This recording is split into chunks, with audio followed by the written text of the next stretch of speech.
Ladies and gentlemen, it's time for the Schmoedown Rundown.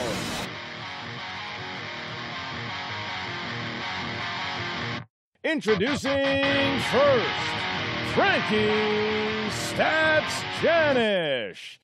And their co-host, the man of controversy, Mr. Brian the Duke David. And finally, your host.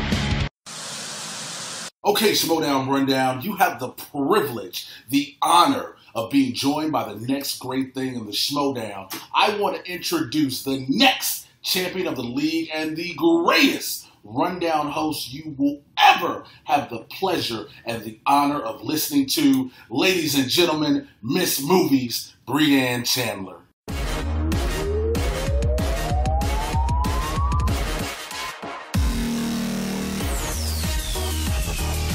This is episode 29 of the Schmoedown Rundown. My name is Brianne, also known as Miss Movies, also known as the guest host, filling in for Aaron. So watch me for the changes and try to keep up, okay? Joining me this week is He Knows Numbers and Borderline Useless Stats, Frank Janish. They are definitely I think they're all useless in some way, but they're fun. Yeah, great to be here with Brianne and this other guy that's here. Also on the show, you call him the Duke. I call him Charlie from Charlie's Angels, Mr. Brian Davids. The Duke. I didn't pick that name. I just want people to know I did not pick that nickname. I'm doing especially well, though, especially since I just decided that instead of having Frank watch a movie of my choice, I'm going to have him track my unbelievable batting average for Schmoedown predictions. Interesting. Interesting, and, right? Rounding out today's rundown panel is my internet boyfriend, Jeff the Sneider. Oh my God! How many internet boyfriends do you have, though? I Brianne? have a lot, because anytime I podcast with someone, I automatically call them my internet boyfriend. Well, I'm flattered to just be one of them. And hello, Brian and Frank, who I will refrain from calling a chucklehead on this podcast. Appreciate it, sure. So how's it going, Jeff? How are you feeling after your match? Match? There was two. I'm on cloud 9, okay? I beat McWeenie, which I was very nervous about. I did not invite my staff to that match just in case I lost. So I beat him, which was a minor thrill, having grown up in his shadow, if you will, under his tutelage. And then, beating Wolves of Steel to retain the belt. I'm on cloud 9. 5-0 in teams, 4-2 in singles. That's 9-2 all time. Who's got a higher winning percentage than that? I don't know. When did you start the Schmoedown? I don't know. I feel like I was born into the Schmoedown, but I mean, it must have been last year because I was up for Rookie of the Year with Clark. And it was, so it was your first year last year, because your first match was Umberto, right? Yeah. Okay. Yeah. Frank is shaking his head. That was barely a match. I mean, that was What do you want from me? I don't pick the opponents. No, yeah. I was an unknown. I was an unknown back then, and I did my job. Absolutely. That was not your fault, but that was just painful to watch.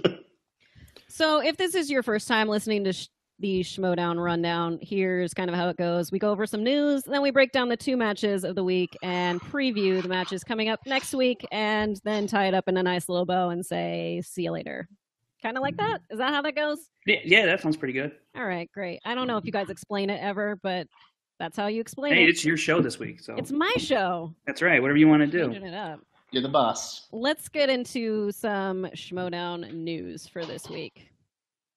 So it looks like top 10 versus the Patriots, is going to happen July 4th. How convenient is that, Jeff? I mean, Patriots on July 4th. I got to say, it's actually wildly inconvenient. Like, who is sitting at their computer watching movie trivia on July 4th? I can tell you that I will not be doing that. But yeah, we'll all be drinking at barbecues and ball games and on the beach and stuff. Like, not a great day for the match to air, but I understand the thematic resonance of it all. Yes. My usual 4th of July, as of now, is basically blowing up a huge water slide in my backyard, and it looks like a shark, so that's fun. And that's basically it. We do that every year. Water slide shark. Hashtag mom life. That's right. So what's the thinking here? They don't want to burn out Roca by giving him 2 title matches in the same day. Is that the excuse here? I mean, even if you recorded the match on a different day, I think it's best not to overexpose the same player because Roca will have an additional presence beyond just the 2 matches or the 1 match. So is that what you're talking about is the fact that they moved it from Collider Collision to July 4th because you think that he would be burnt out from more than 1 match? Well, I think he'd be burnt out, but I think Christian doesn't want the audience to get burnt out on double the John Roca because, like I said, he'll have a presence beyond just the matches at Collision. He'll be doing some backstage stuff, crashing interviews. So I think they want to kind of level things out a bit. Well, then I guess Christian is looking out for the audience and not burning us out on the same players over and over again. That's all I can think of. Well, yeah, there's no need. I mean, in a 2-part, 3-hour video, there's no need to see 2 matches with two or 3 or 4 of the same people. I feel like the last time we had something like this, John Roca was in 2 matches. So maybe he's like, you know what? Don't want to do it spectacular. Wasn't he spectacular. Yeah. So maybe. Listen, it doesn't matter what day we play, what day it airs. Okay, the Patriots are going to be ready for top 10. Okay. I'm sure they are. So here's what's happening for Collider Collision. Right now, it's a TBD teen match. Ooh. It is the InnerGeekDom Championship with Jeremy Jahns versus the reigning champion Hector Navarro. It's going to be a good one. Jeff Sneider is going to be versing either Bibiani or Harloff. My money's on Harloff. Determined. And there is going to be a triple threat match with Roca, Merle, and Riley. And I believe, so what are your overall thoughts on this? I'm sorry, I'm going to start for a second. Here's what I'm noticing so far with what we have with InnerGeekDom, with you, Jeff, as well as with either Bibiani or Harloff, and with the triple threat match. You know where I'm going with this, aren't you, Brian? Don't get fired. There's no women. I'm not, but I'm just noticing there's a lot of on the dance floor. So what's happening? No other thoughts on that? Well, here, I'll say this. I think, Sure. I mean, there is a legitimate point to that. Also, at the same time, I think with the recent influx of women into the league, it's going to take a little time to get to, they got to build up their record and their resume. So I think hopefully by the time Spectacular rolls around, we could see a different. But what about that team match, that TBD team match? Yeah, I mean, I was thinking about that earlier, and I'd like to see Nerds watch there. I think that would be a number 1 contender match. That's my thinking. So whoever can slide into those positions, we still have a ways to go to see who will get there. So, I still think it'll be a number 1 contenders match. I'd be shocked if Crusher wasn't involved somehow once it all shakes out. I know it's early to look at this, but I would bet a great deal that she'll be involved somehow. Thank you. Hey, Jeff, any thoughts? You wanted some hope? I gave you some hope. I did. Thank you. Honestly, I'm just. I have to keep track of what we're allowed to say and what we're not. Okay, it'll be edited. So I have a feeling that you will see a woman compete at the Collider Collision, and you also have to keep in mind that I wasn't set in stone for the Collision. We had to beat the Wolves of Steel to even get our spot in there. So. Actually, wait, that's not even.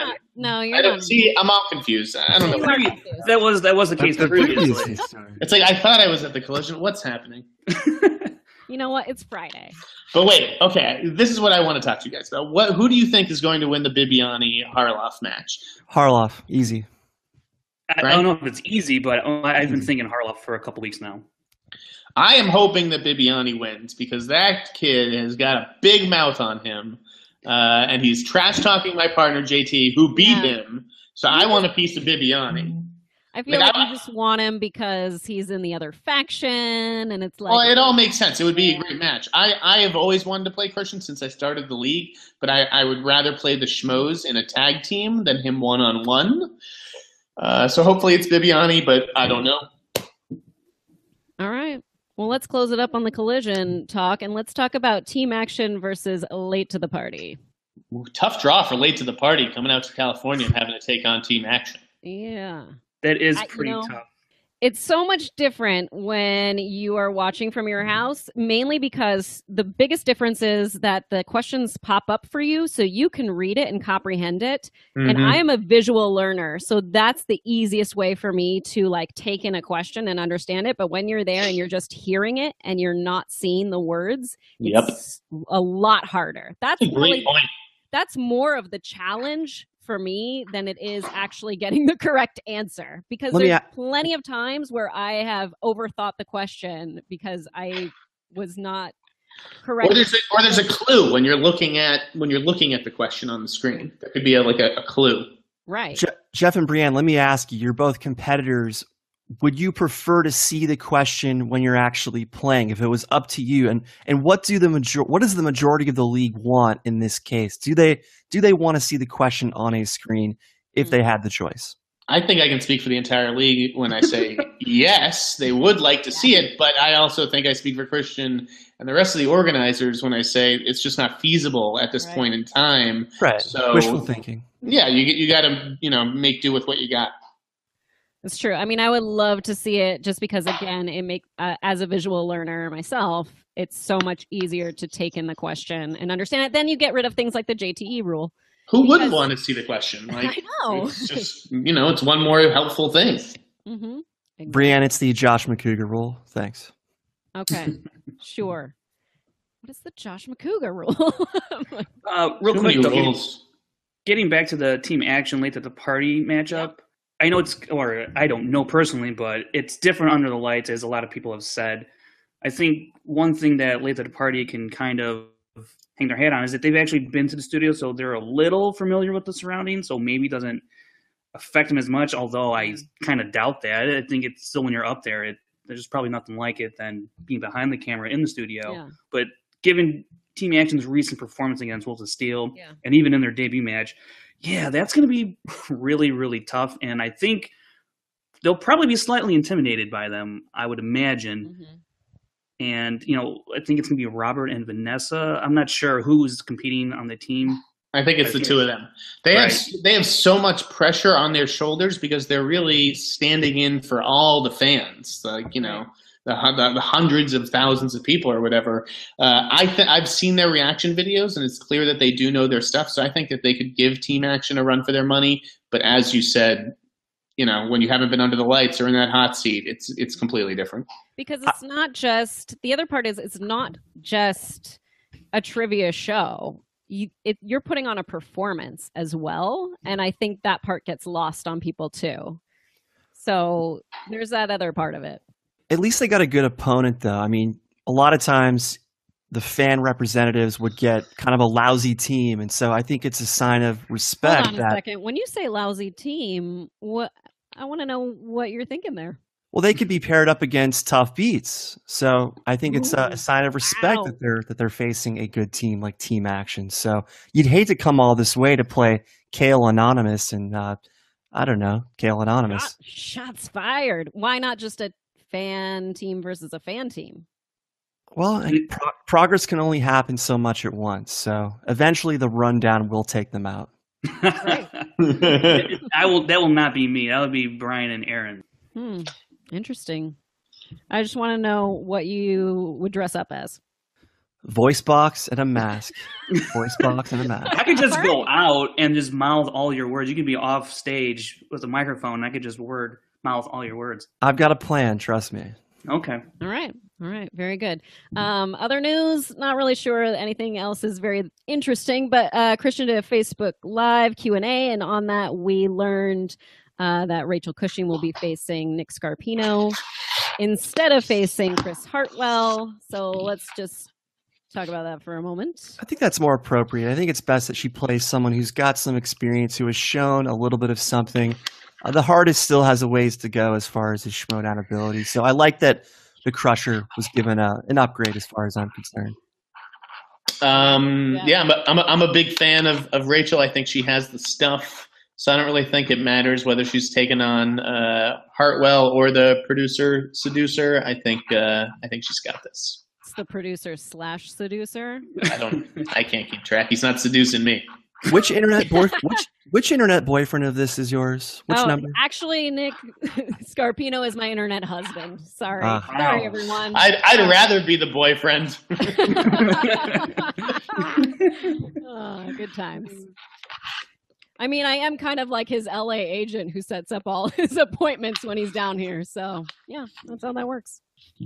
More like personal assistant. There we go. Hats off to guys like Christian and John Broca and Bibiani who have been doing these marathon Q&A sessions, answering like hundreds and hundreds of questions. I mean, it's just Harloff has some real stamina. His wife should be proud. Be proud. I mean, guys, I don't know what the obsession is lately, but it's an obsession that I hope ends. What? The Facebook Live. Oh yeah, it was Stream Week, didn't you know? It was Stream Week on the group page. Yeah, even you and Aaron got involved, which was everyone had to get a piece, I guess. It's a good thing, right? Let's move it on. Let's get to Jeff's match. Oh, he had a match? Which one was that? He had a match. It was Wolves of Steel versus Patriots. 5-round matchup. Right. Yeah. That's what we're going to be talking about now, guys. Let's dive in. And Frank, who did you pick for this match? I did pick Wolves of Steel, Jeff. Okay, good. I just want to make that Let me ask you why. Did you really think that they were going to win? It was, to be honest, it was more of I picked with my heart than my head. I'll to be quite honest. I'm serious. It's just you're a fan. You're a fan of the Wolves of Steel. That's fine. I don't begrudge anyone their fandom. Yeah, I'm a fan of them, and they had been on a really good run the past two matches, and I thought that would carry over, especially the way Riley had been playing. All arrows were pointing up for them, and I thought all of that would kind of carry over into their match. And in that first round, it did. It just so happens that the Patriots, you and JTE, happen to have the best first round you guys have ever had, and that really played out to be the major difference in the match going forward. Now, when you say the best first round that you ever have, is that because like JTE showed up to the round one or what? Because they scored 12 points in Wolves 15. So if you're saying the best match Patriots has ever had, like, is that their highest scoring of theirs?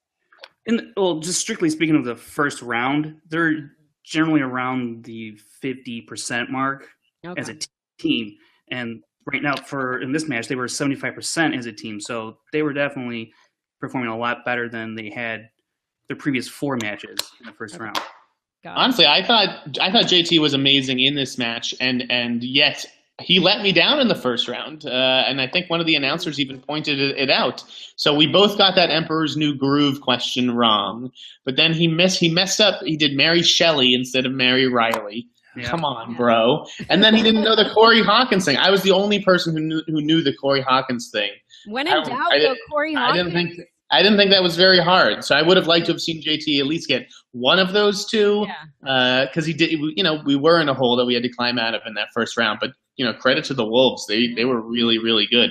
Now you and Mark both got 7 out of 8. JT got 5 out of 8, and Clark got 6 out of 8. Yeah. So JT was bringing up the rear that time. A couple things here. He made up for it. Yeah. Go on. Sorry.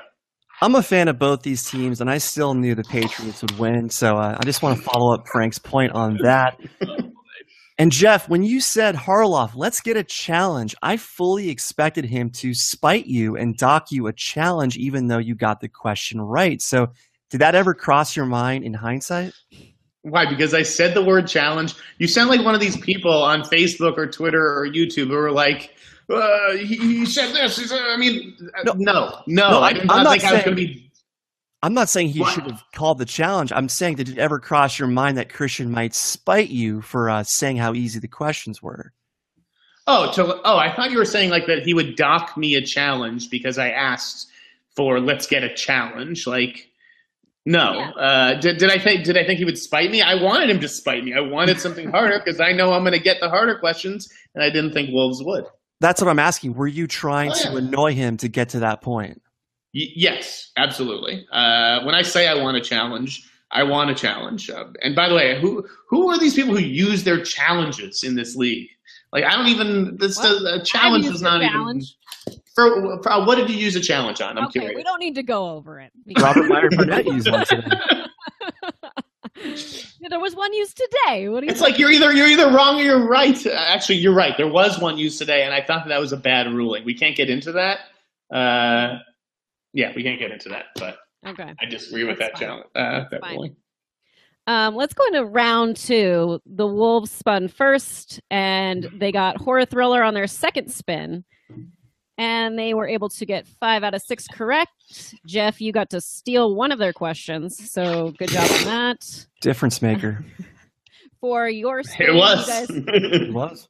you guys got action adventure, and you stuck with it, getting 6 out of 6 correct, offering them no steals. So by the end of round 2, you had 23 points, and Wolves had 21 points. So JTE was so big in that second round. I only knew 3 of the 6 action adventure questions, and you can see that I didn't want to go with action adventure. Right. But sometimes you do have to just trust your partner. I had to have faith in JTE that if he's saying, no, right. Let's do this. This is a strength. I'm going to say, you know what? I trust you, brother. Let's do it.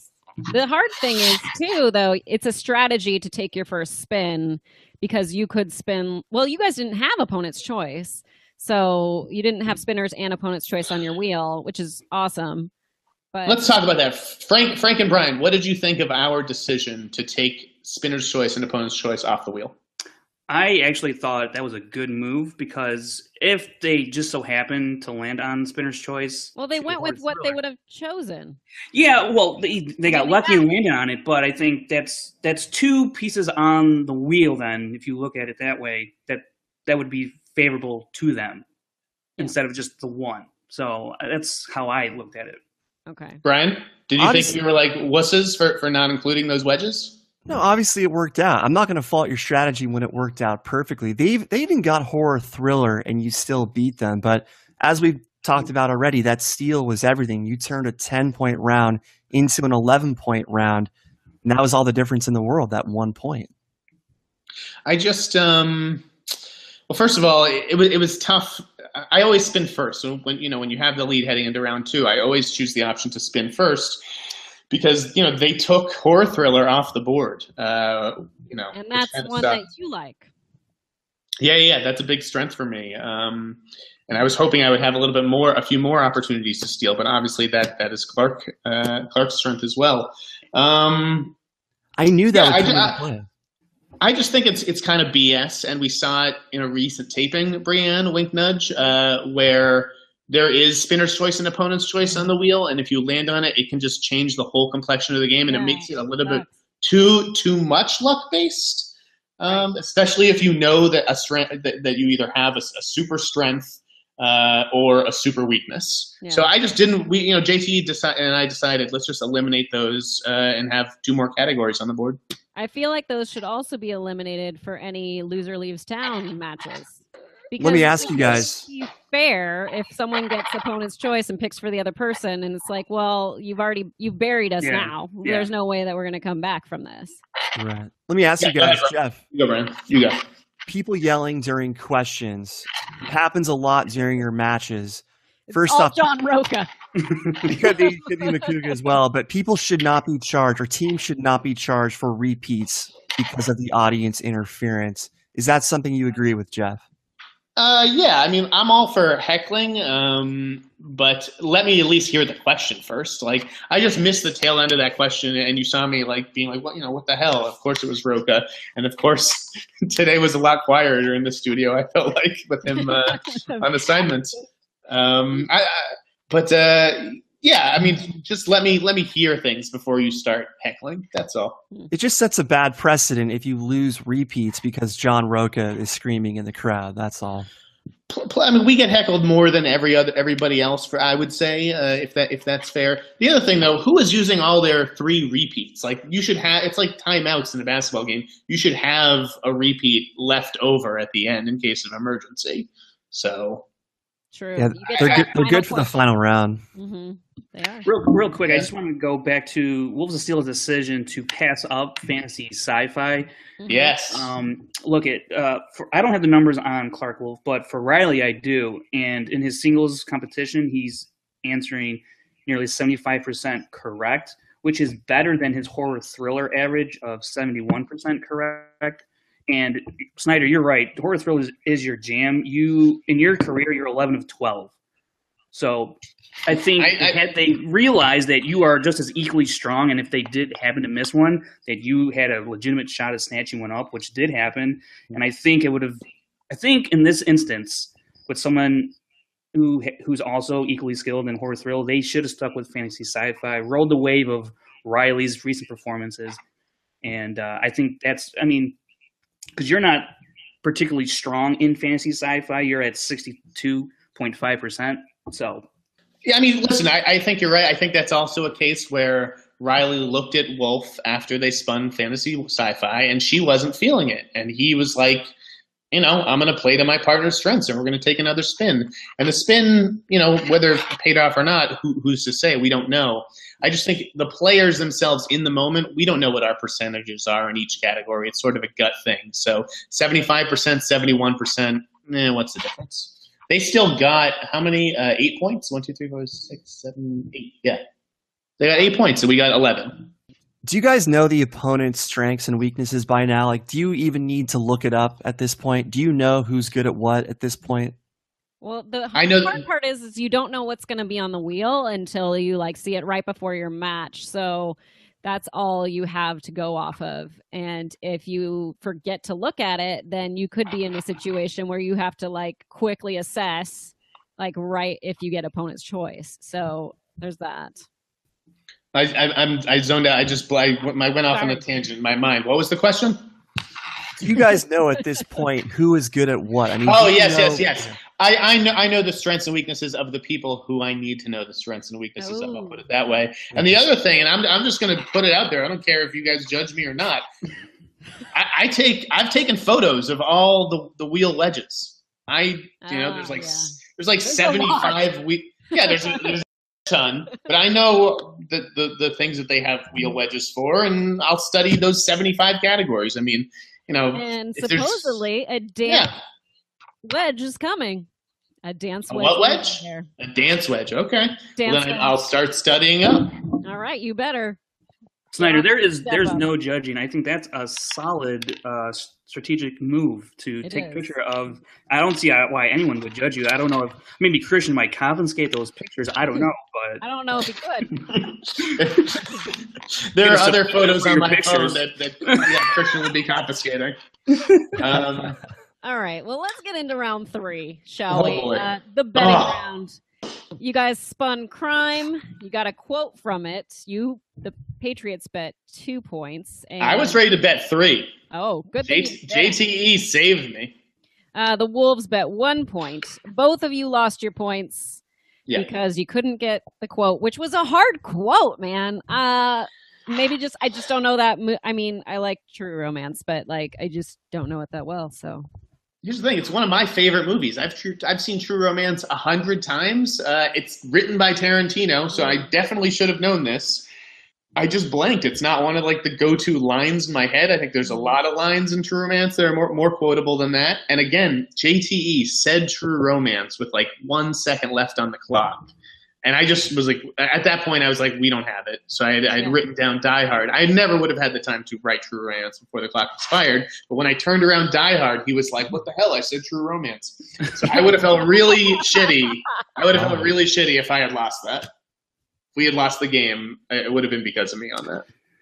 Do you guys like round 3? Do you like the format of it? Or do you think it's anticlimactic? I don't like it. I don't like it either. I like it because there's strategy involved. It's not just do you know this or not? The betting is very important. I think it adds a little twist. I mean, it's very similar to round 1, obviously, but I do like it. Again, there are people who bet 0. There are people who bet 3. There's a big opportunity there to flip the game depending on what the score is after round 2. I do like that. Just from a viewer standpoint, the momentum seems to be sucked out in round 3, just watching it. And both teams missed it in this case. Makuga bet 0 against Finstock, while Finstock got 1 point. Riley and Roca both missed their question in their match last week. So I don't know. There's just something about this format that gets to me. Christian talked about wanting to change sudden deaths format. So I hope that he looks at the betting round as well. I completely understand what you're saying because round 2 is so exciting with that wheel, and then round 4 in a championship match is the speed round, so that's exciting. So round 3 does feel like a bit of a letdown, like, almost in a movie, like that second act, sluggishness. Mm-hmm. But again, if you're down big after that second round, now you have the chance to just let's go. Yeah, just then you go 3 points if you find yourself in a hole after round 2. At the end of round 3, the Patriots were at 21, Wolves were at 20. Oh, so we're boy. going into round 4, the speed round, which is 5 questions. The Patriots got 3 out of 5 correct, and the Wolves got 2 out of 5 correct. All right, time to spill some beans on this round. Oh, boy. So, first of all, Riley answered the first 2 questions, right? Yes, Right. he did. He scared me. I felt like we were, we had a little lead, and we were, playing into that cushion too much. So we were just like, oh, let them make mistakes. But yeah, Riley got those first 2, and suddenly we're down in the middle of round 4. So I wanted to be a little bit more aggressive on the buzzer, which I certainly was, as you saw with first of all, the Alex Cross thing. Holy crap. Yeah. Of all the questions to get, I swear to God, I have read every single book in this series. I've interviewed James Patterson. I love Alex Cross. So to get that was like unbelievable. But was that round? Yes. What were the other 2? What were the other 2 that I got though? Revolutionary Road, Kate and Leo. Right. Okay. So that was that's a guess. The same way with Alex Cross. Once I say Kate and Leo, it's either Titanic or Revolutionary Road. Now, Titanic is super obvious, so I went with Revolutionary Road. And same with like the Morgan Freeman versus Tyler Perry. Man, if you're asking a Tyler Perry Alex Cross question, like what are the chances? What are the chances? Yeah. So I went with Morgan Freeman. Wait, so you totally guessed on that Kate and Leo questions, but logically I guessed on both of them because I hadn't even heard the rest of the question. Yeah, that Kate and Leo one though, like you buzzed in when I knew it too. So like that. Well, yes, it said like the way suburban that- couple or something like that. Yeah, and it was said like a couple, and I was like, well, they in Titanic weren't technically a couple. Right. If we're gonna go like Completely technicalities. I'm with you. So there again, there's enough little clues hidden within these questions that I think you can potentially hit the buzzer before the question is out. Same with Under Siege. Yeah, once I heard Gary Busey, and then you're just like your mind goes to all the prominent Gary Busey movies, and once I heard Tommy Lee Jones, it was like I don't need the rest of the question. Boom. Jeff, let me ask Good memory, you. Brian. Good memory. Jeff, let me ask you. If your opponent buzzes in first during the speed round and doesn't have an answer ready, Oh, great! Here we go. would you like to be able Settle to in. steal? Would you like to be able to steal the question if your opponent does not have an answer ready, despite buzzing in first, wasting everybody's time? That is a great question. Here's the thing. I think that if they are going to lose a point for getting it wrong, then no. If they just weren't going to get any points, then we should have the chance to buzz in and get a point. But with them already losing it, it would be a real tough thing to have a 2-point swing on one of those questions, especially when you only have 2 seconds to answer it. The priority should be the first person to buzz in with the right answer or an answer, not the first person to simply buzz in. That is my point. I feel like we should prioritize the answer, not just the buzz. I want to know, Brian, how many people you talked to about Everybody. Hey, when in Rome, I'm going to ask the people who play. I want to hear what they have to say. All right. It's a good question. But Jeff brings up a good point that if you're going to be docked a point for getting it wrong or not even given an answer, then yeah, a 2-point swing is a pretty drastic penalty. Then, if the person... not to mention, the team 2 could be debating in its head between is it Hulk Hogan or the Ultimate Warrior, and then someone says Hulk Hogan, and that's wrong, and it leaves me with one thing. Not to mention double the answer time. I've had 5 seconds to think about it, so I kind of like things the way they are. Or it sounds like you want it like Jeopardy, Brian. I do.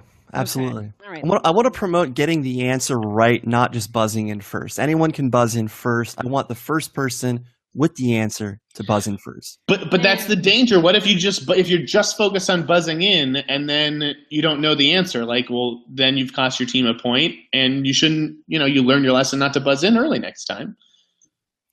I don't think anybody's buzzing in not knowing the answer.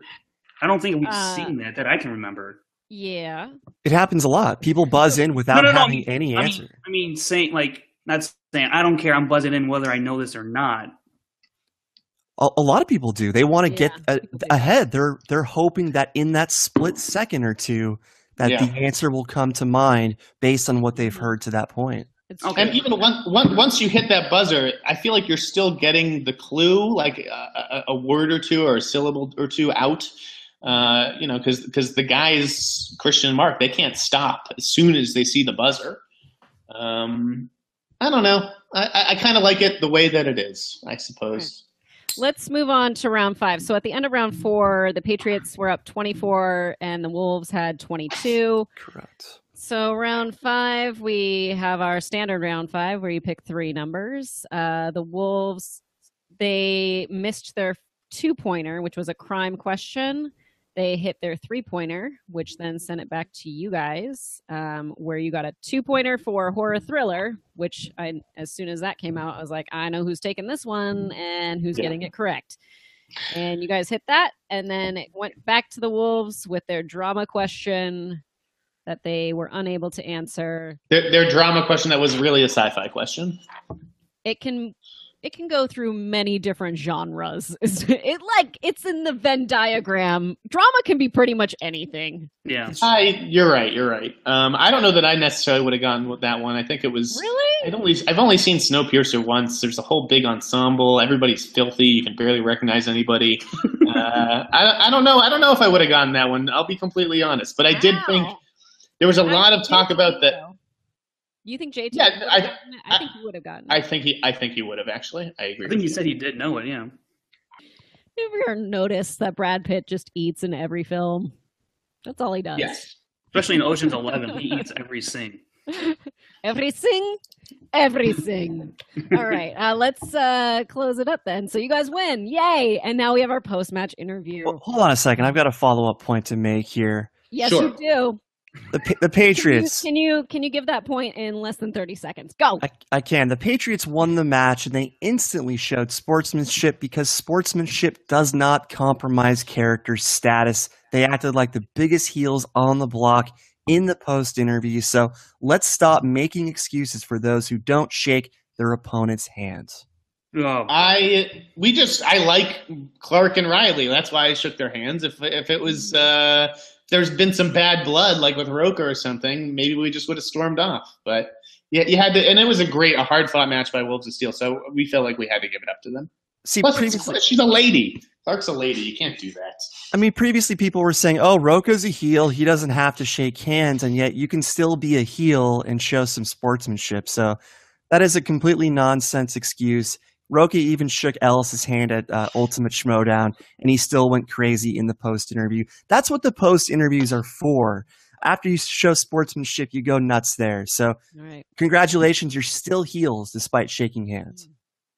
All right, Thank let's you. get to that post-match interview where there was an introduction to a new interviewer for the Lion's Den specifically, and that's Grace. Who recruited who? Tell us about that. I warned Emma Fyfe that, if she kept talking, she'd be no longer have the privilege of interviewing the Lion's Den after each victory. And sure enough, Christian bought into that storyline, and that's the direction that we decided to take it. I mean, it's not just that Fyfe is disrespectful to us in our interviews. I was watching other matches that she can't help but badmouth the Patriots. So at that point, if you're biased, get me somebody else. Maybe she's confusing you with the real Patriots and is tired of them winning also. I don't know.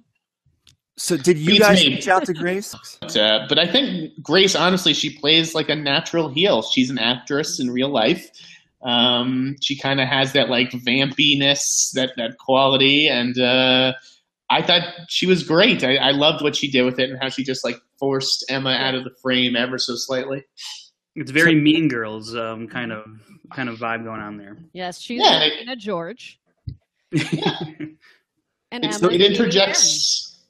I like getting the announcers, the post game people involved in the storyline. They should have their own storylines, just like I like involving the the rundown guys here. I think you guys should play an active part in the league since, you spend a lot of time covering it. Is there a stipulation coming? Are these two going to play and the winner gets the regular interviewing gig? Could that be possible? A terrible idea. It's a terrible idea, but look. They both be trying to lose. True. Good point. But the winner gets the other person. If Grace wins, she gets Emma's job, in essence.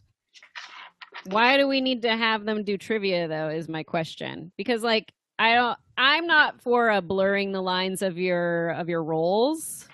I would rather see interviewer interview and player play. I don't think you're going to get a ton of enjoyment out of that match between those two. No offense to the Emma does play in teams. I think she's going to play in singles eventually. So I don't know. It's just we're spitballing here, guys. What would their nicknames be? What would you call Emma and Grace? Anime Emma, and I don't know. I don't know what I'd call Grace. For me, Emma, and Dr. Louise Banks for Grace. Anyways, so I have a question. Why does your entourage have to be with you at all times, Jeff? They're insecure. The Lions Den? Strength in numbers. I gotta say, I like the loyalty. I mean, I don't think I'd ever shown up for Andraco until his upcoming match.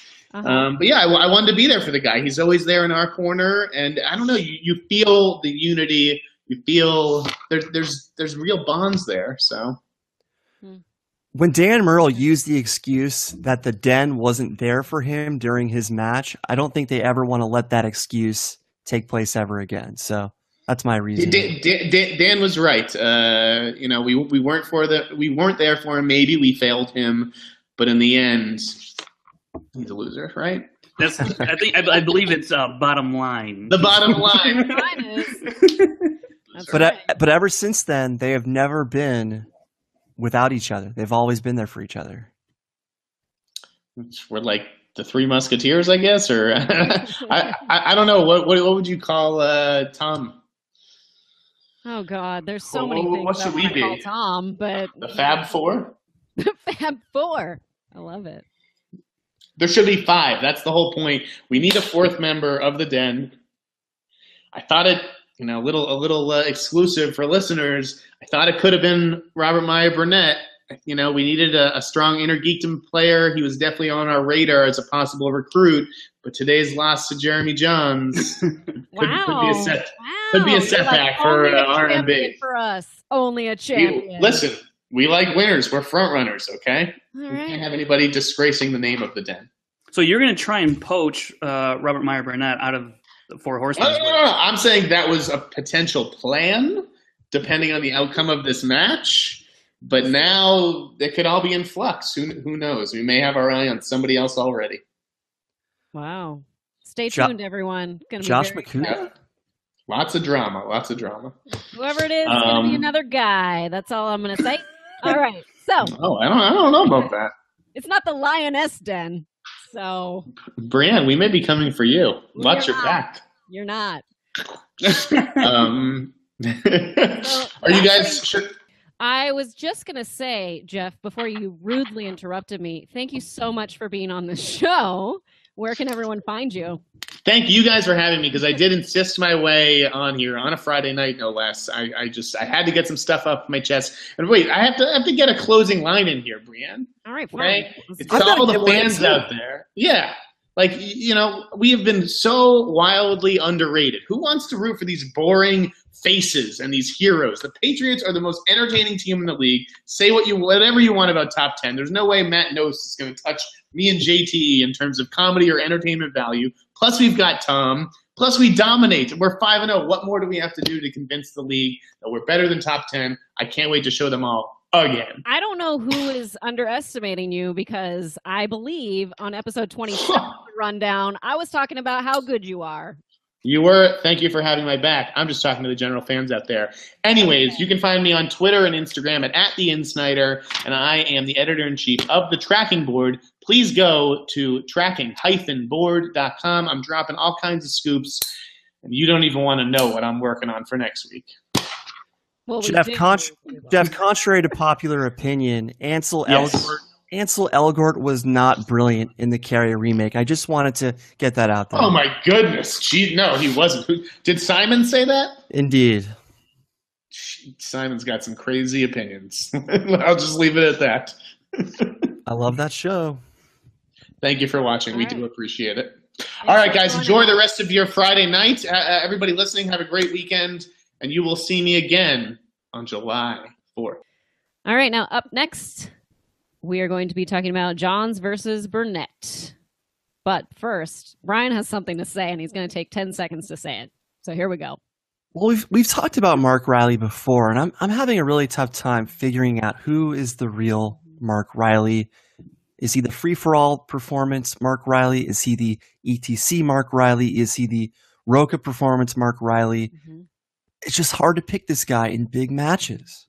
Your Frank? 10 seconds are up. This was something that I had brought up way months ago when he was going up against, when he had that run against, or right after Spectacular, he lost. And it was a pattern that when it came down to the end of the matches, he couldn't quite pull out these wins. And I did go back in my mind and remember that when they lost this match, because he missed his final round question and couldn't help deliver on that team question. So, yeah, there is some validity to that, Brian. I think he is the champ. It's really tough. He's inconsistent. Roca has proven to be inconsistent, but they always win when they absolutely have Roca to. is way more consistent than Riley, though. Of course, but I mean, they both kind of go back and forth. I mean, they'll win a big match, lose a big match. So I just cannot. Well, Roca's only lost 2 matches. So and he's lost to Riley and he's lost to Ellis. So I feel how like much you feel is that inconsistent? I think Riley's a little more inconsistent because of. I mean, he just got caught up playing Roca, and there's nothing else you can do about that. maybe I'm lumping team performance into this too. Yeah, I'm probably lumping team performance into this too. But Riley more so, I just cannot pick him for some reason. I want to pick him in these big matches, but I just don't know what I'm going to get. So that's it. Well, we know what we're going to get with Jahns versus Burnett in the InnerGeekDom matchup here, and it's a lot of boredom. But that's just my opinion. I think the important takeaway here is that Jeremy proved that he's not just this speed round thief. I mean, yeah, he beat Rachel when Rachel should have won that match if the format was properly done, but Jeremy is for real. He's got skills. This was an impressive win. When you consider all the Harry Potter and Lord of the Rings questions he got, when you factor the Star Wars Celebration performance of Jeremy's, he's got my attention now, and he's not someone that I just automatically overlook. So Jeremy warrants a deeper look when it comes to picking him. This match was hardly in anybody's. These categories are hardly in their wheelhouse. I mean, there was only 2 Star Wars questions, 3 Star Trek questions, and for once, Robert Meyer Burnett actually missed a Star Trek question. Up until that point, he was 13 of 13, so he missed 1, and now he is 14 of 15. So here's my question. I want to know for the whiteboard round, which is 14 questions, which is a lot of questions, is that because they want to hit every single category on the wheel? Good they question. want to ask a question from every category. Well, I think they kind of, there was a couple of repeats in there, but of the categories. And one thing I think this first round does now, it kind of, you're right, exposes you to almost every category, and got absolutely exposed in this match. He had a tough time in that first round, Right. whereas I think you saw Jeremy Jahns, he was 10 of the 14. So way more. I mean, I think that's when it was a shorter first round. We saw how well Robert Meyer Burnett did, and so now if this 14 questions is going to carry over to the championship match against Navarro, now it's going to be interesting to see how Navarro does, because we've seen a little bit from Jahns. And now it just makes that match even more interesting, and the whole format of the InnerGeekDom more interesting to me. Yeah, I'm not really into the InnerGeekDom, and the only reason why I don't like it as much is because I just don't know the answer to these questions, and so as a viewer, I just find myself not that interested. I like the people, I like the characters, I like, that I like watching them compete. But what they're competing over is what I find myself failing to grab my interest. I'd be more interested if there were less Harry Potter and Lord of the Rings questions. And I feel like the last two matches have had almost everything Harry Potter and Lord of the Rings. But I knew Jeremy was going to win this match when he answered Malcolm McDowell, the third question, Dr. Soran. That was when he went tit for tat with Robert Meyer Burnett in Star Trek, Burnett's best category. So that was a sign right there, especially when Burnett, for some reason, missed Harvey Dent in Tim Burton's Batman. That was shocking. Yeah, that is absolutely shocking. And Jeremy never really looked back from that point. He kind of kept the lead. Yeah, he lost the lead later in the match, but once he got that lead, he basically never looked back, even though Burnett briefly took the lead because of the final round. But were you Jeremy, surprised that Jeremy did not spin again once he got Harry Potter? Do you think he just thought he was in the second round? Do you think he just thought it would have been an easier category for him? I think he thought he knew it well enough, and the fact that he probably knew Robert did not know it very well, that was the clincher right there. That is the strategy. Yeah, it was odd that Jeremy did stay with Harry Potter. He was wearing Harry Potter pajamas. I mean, he likes Harry Potter. Yeah, you can like Harry Potter, but I have a Hufflepuff dress. Doesn't mean I know about Harry Potter. Right. I've seen all the movies, though. He's only had to answer two questions of Harry Potter, so he didn't really have a whole lot to go on how in depth these questions would go. So, but now he knows, and so maybe he steers away from it. And it was just a very and plus also when someone sticks with their category in the first spin, that kind of tells me that they have confidence in that category. So, and I thought that we were going to see, and that was not the case with Jeremy. He got 1 out of 5 correct in the second round. And man, lots of chances to steal, but those weren't really taken up on, except for one. Frank, tell me about Jeremy's selection of Lord of the Rings. Do you think that was the right choice? I mean, only 3 points gained by Jeremy, only 3 points gained by Robert in that round, but was that the right strategy most of the time? Does Burnett not know Lord? I mean, what do you think of that opponent's choice, basically? Well, Lord of the Rings is something that Jeremy is quite well, and he is 5 of 7 lifetime. Robert Meyer Burnett is 9 of 6 lifetime. So, again, it depends. He took a shot, and it paid off for him. And I think maybe going forward, Jeremy Jahns may realize whoever he's going up against, what they're actually weaker in. I think he more or less took a shot. I think he picked something that he probably would do well if he had opportunity to steal. I don't know that for sure. I'm just guessing here. Yeah, I think that's exactly that was his strategy. By the end of round 2 was Robert Meyer Burnett with 11 points and Jeremy with 15. So in round 3, Robert Meyer Burnett hit his 2-pointer and 3-pointer, which brought it back to Jeremy, who hit his 2-pointer, and then Robert Meyer Burnett missed his 5-pointer. Did you guys think that Robert had a chance when he took the lead with that Picard? I mean, what a timely Star Trek question. He could not have asked for a better time to get that. But was there any concern on your part that Jeremy would not pull this out since he had 3 questions left? I thought Jeremy was in control of the match going into that final round. Yeah, it was going to take a bunch of Star Trek questions to get Robert Meyer Burnett in this game, and I think that's kind of what we saw. That's what my big takeaway is that if there's not a decent amount of Star Trek questions, Robert Meyer Burnett may struggle going forward. Plus, Jeremy had 2 questions that he could have answered after that. So, in order to he may have had to hit both. I don't know. I can't remember what the score was right then. But yeah. By the way, pro tip to Schmoedown competitors: watch Green Lantern because Skaliski, for some reason, cannot get enough of Green Lantern. Yeah, right, I mean, thank you for that tip. Thank you for that. I mean, that really could be a matchmaker. I mean, if you get a Green Lantern question in that 5-pointer, which I think is very, very possible because they are based on difficulty, and especially if a lot of people don't care for that movie, have not seen that movie, expect a Green Lantern question to happen in that 5-pointer. I could totally see that happening. Pops up all the time. Now, this is not our official pick. This is just off the cuff. Who do we got against, or who do we have between Jeremy and Hector right now? Unofficial. Who do you got? Hector Navarro, all the way. Oh, Hector Navarro, it's not even close. I'm sorry. I mean, I'll take Hector as well, but I think Jeremy will give him a better match than we're giving him credit for, depending on the format. If it's some silly format, then who knows? But if it's this format, which I love, I think it could be closer than we think. But yeah, Hector all the way.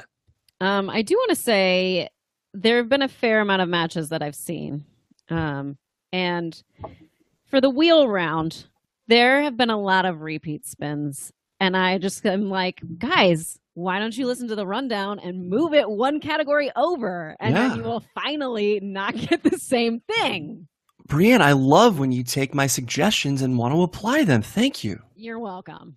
Yeah, I don't like. Also, they're applying the same amount of force they just spun. So maybe switch up, the strength of your spin, or do spin some bicep the other curl. way. Oh, Brianne, you want to know the stat on the repicks and stays on the wheel? No. No, you don't want to know that? Well, you gave me an option, and I chose no. All right. Well, I mean, if you had said yes, I would have told you 74, 50% no, repick and 49% stay. That's what I would have talking over you because I said no. I mean, that's what I would have said. No, Frank, no. What are you saying? Frank, what are you saying? I'm just saying it's 50-50, basically. 50-50 what? People repick and people stay. 50-50 they spin the same thing again? Oh, the same thing again. I don't have that number, but that they'll stay with the first. Okay, I got you. Guys, we've got some news in the post interview. I know I'm playing the role. I'm playing the role of host for some reason. Yeah, whatever. It's my Go turn. ahead. But anyways, Robert Meyer Burnett challenged Tim Franco, and he made a good point about being late to parties and how you really do need to be there early so you get the good alcohol, and you learn this when you're about 30-ish. So, guys. First off, check out my YouTube channel. It's called Early to the Shindig. I just started it. I don't have any subscribers yet, so please help me out. And it's important to note, though, that this is a singles match. This is not an InnerGeekDom. This is nothing of that. Okay. It is to get Robert back on track against a fan known as Tim Franco of Early to the Shindig. What did Emma say about that? Way to challenge a fan. What did she say? I can't remember. But well, I mean, the last time we had a fan, you could say Cody Miller was on, and it didn't go that well for JTE. So just because you get some fresh meat doesn't mean it's going to go your way. And look, if you watched Late to the Party's reactions and looked at Tim Franco's, when he's answering questions, when he can see the question in front of him. Yes, continue. Sure. I hope maybe he's going to be training by not looking at the question. That would be a nice suggestion he should take up. But yeah, because you're right. That is a complete game changer. He should watch him.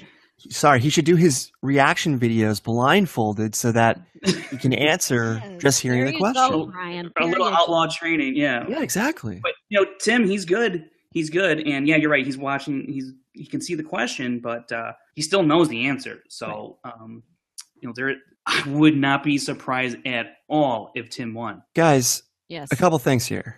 Jeremy kept saying how fun everything was, fun. But it seemed like they were trying to get it seemed like they were trying to get Jeremy to say something controversial, and he wouldn't say it. Like it seemed like they kept trying to set him up for something bold, and he just wouldn't go.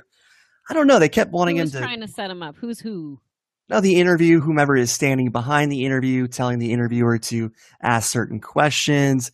It seemed like they were trying to get something else out of Jeremy, and he just wouldn't give it in regards to Hector. Now, my second point, what is Rocha thinking? Why would Rocha go after Emma when she's already at odds with the Lion's Den? Why wouldn't Rocha kiss up to her? Why? He needs to have her support since she's at odds with the Den. Having that kind of an ally is helpful. So I hate how Emma is being blamed by both of the two biggest stables for anything and everything. I hate it. Yeah, but she's never been on that side. Why would she now all of a sudden go there? It doesn't make any sense to me. She's on the side of the good guys. Because right, as much as she, I don't think she would butter up to the Four Horsemen just because the Lion's Den is, But she even said it. She even said it. As much as I don't like to pick top 10, they are still better than the Patriots. So why not be allies in this case, given all the hell that the Den is putting her through? I don't know. Well, there's still a lot of time to go. I mean, this was just the one, the second match with this kind of storyline developing. So who knows what happens going forward. The bigger point, though, is that I don't like how everyone's coming down on her. Yeah, they want the storylines with the interviewer and whatnot, but come on, let's do something more than just pick on Emma. Yeah, I agree. It's a waste of time. Let's get back to picking on Roku. Let's get back to that. Let's get back to checking out Fantasy Update, because I really appreciate that Cody was Josh's hands for this. Josh's arms, right? They're basically doing a bunch of like improv gags. I love it. Yeah, that's all they're doing, and it works because they're simple and they're easy, and it works for the segment, and it's great. Wait, did I see this right? These were Cody's forearms, right? Cody's hands and forearms, right? Yes. Okay. Although they kind of messed up the arms, there's a better way to do it. I noticed. Yeah, I think McCoo just had his arms behind his back instead of like having him go through. He went around, so it was different. Anyways, that's all I have to say about that, and that closes it up on our matches today. Let's get into our match preview for this upcoming week. On Tuesday, May 16th, we have Team Real Rejects versus Team Double Toasted, and we have Greg and John to tell us all about that. Hey guys, it's Greg Alba here. And John Humphrey. We're with the Real Rejects, and we're here to tell you exactly why you should accept Double Toasted into the Schmoedown. These guys have been in the movie criticism game in the sphere since the 90s, if my math is correct. First as a cable access show called The Real Deal, then as Spill.com, where they did these great like animated movie reviews that were based on their podcasts and stuff.